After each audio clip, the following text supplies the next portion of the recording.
তীব্র খরায় বিপর্যস্ত হবিগঞ্জের চা বাগান। গত বছরের তুলনায় উৎপাদন কমেছে প্রায় ৮০%। ফলে নির্ধারিত লক্ষ্যমাত্রা পূরণ নিয়ে দেখা দিয়েছে শঙ্কা। আর্থিক ক্ষতির মুখে পড়তে পারে গোটা চা শিল্প। সংকট মোকাবেলায় দ্রুত সরকারি পদক্ষেপ প্রয়োজন বলে মনে করছেন সংশ্লিষ্টরা। হবিগঞ্জ থেকে আলামিন খানের পাঠানো তথ্যচিত্রে বিস্তারিত জানাচ্ছেন আরিফ হাসান। চারদিকে বিবর্ণ পাতা, রং হারিয়েছে চা বাগান।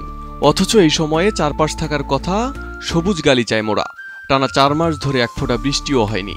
প্রখর রোদ আর শুকনো আবহাওয়ায় পুড়ছে হবিগঞ্জের ২৪টি চা বাগান। বাগানগুলোর কোথাও এখনো দেখা মেলেনি চায়ের কুড়ির। সঠিক প্যাড আর সঠিক তথ্য দিয়ে এসব সামলে নিব এক হয়ে। Monalisa sanitary napkin. চলতি বছর ১০টি চা বাগানের উৎপাদন লক্ষ্যমাত্রা ৯,৩০,০০,০০০ কেজি। সাধারণত মার্চ মাসে সবচেয়ে গুণগত মান সম্পন্ন চা উৎপাদিত হয়। গত বছরের এই সময়ের তুলনায় চলতি বছর চায়ের উৎপাদন কমেছে প্রায় ৮০%। সাম্প্রতিক সময় বৃষ্টিপাত হলেও খরার প্রভাব কাটাতে সময় লাগবে আরও ৩ মাস। ফলে উৎপাদন লক্ষ্যমাত্রা ব্যাহত হওয়ার পাশাপাশি আর্থিক ক্ষতির মুখে পড়বে চা শিল্প। মার্চ মাসে গত বছর আমার প্রোডাকশন ছিল ২৫,০০০ কেজি, এই বছর হয়তো মাত্র ৫,০০০। এই নিশ্চয়ই কি হলাম, আমি তার মানে এখানে পিছায় গেলাম। নট অনলি দ্যাট, এই যে এফেক্টটা, এটা কিন্তু ডিউরেশনটা থাকবে এপ্রিল, মে, জুন।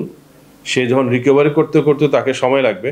তার মানে এই যে আমার ধরেন এপ্রিল মাসে আমার হয় টোটাল ক্রপের 7%, তো আমি কিন্তু ক্রপটা মিস হয়ে যাচ্ছে, আমি দিন দিন পিছায় যাচ্ছি। তো যাতে কি হবে, আমার অর্থনৈতিকভাবে আমি ক্ষতিগ্রস্ত হচ্ছি। আমার যে টার্গেট থাকে বছরে, আমার টার্গেট থাকে ১৬ লক্ষ কেজি চা বানানো নালুয়া বাগানে। তো সেখানে তো পিছায় যাব। তার মানে আমি অনেক পিছায় গেলাম। ২ লক্ষ পিছায় যাওয়া মানে আমি যদি ২২০ টাকা করে যদি হিসাব করি, দেখেন আমার লস কত।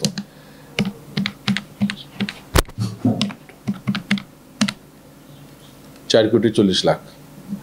দেখেন, খরা আমাদের লাস্ট রেন হয়েছিল নভেম্বর মাসের ১০ তারিখ না কবে মাত্র 9 মিলিমিটার রেন পেয়েছিলাম।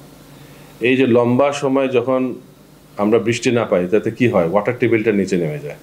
আমাদের একটা ওয়াটার টেবিল আছে, মাটির নিচে ওয়াটার টেবিল আছে। দিন দিন যতই বৃষ্টিটা কমে যাচ্ছে, ওয়াটার টেবিলটা নিচে নেমে যাচ্ছে। এবং কি হয়, গাছ একটা স্ট্রেস কন্ডিশন, মানে স্ট্রেসের বাংলাটা কি বলবো, মানে একটা সে অসুস্থ হয়ে যাচ্ছে আর কি, সে উইক হয়ে যাচ্ছে। উইক হয়ে গেলে কি হবে, যখন এই বৃষ্টি হবে সে রিকভারি করতে সময় লাগবে বেশি। ওভারঅল ইন্ডাস্ট্রি যতই ড্রাউট প্রলং হবে এবং ততই কিন্তু ক্রপটা পিছায় যাবে।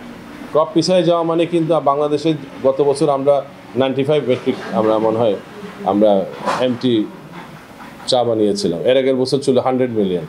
তো সুতরাং আমরা কিন্তু দিন দিন পিছায় যাচ্ছি তাহলে সব দিক দিয়ে। চা শিল্প বাণিজ্য মন্ত্রণালয়ের আওতায় থাকায় বাগান সেচ দেওয়া অত্যন্ত ব্যয়বহুল। এটিকে কৃষি মন্ত্রণালয়ের আওতায় আনা হলে সেচ, বিদ্যুৎ ও ব্যাংক ঋণ সুবিধা পেতেন বাগান সংশ্লিষ্টরা। সংশ্লিষ্টদের আশঙ্কা, আগামী দিনে জলবায়ু পরিবর্তনের প্রভাব আরও ভয়াবহ হতে পারে।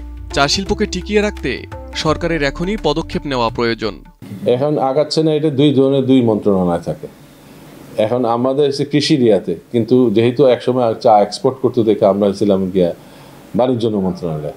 যে কোনো একটা মন্ত্রণালয়ের কাছে দিয়ে যদি আমাদের কৃষি মন্ত্রণালয় দেয়, তাহলে হয়তো বা এটা সমস্যার সমাধান হতে পারে।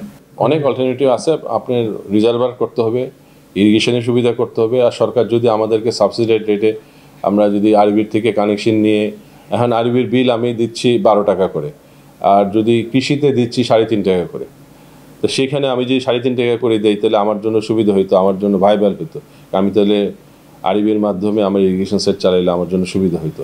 এটা একটা অবশ্যই সুবিধা আছে, সরকার যদি এইখানে একটু খেয়াল করে। বৃষ্টি না হলে সংকট আরও তীব্র হবে বলে আশঙ্কা সংশ্লিষ্টদের। এই পরিস্থিতিতে চা উৎপাদন সচল রাখতে দরকার দ্রুত কার্যকর উদ্যোগ। Arif Hasan, desk report, ATN news.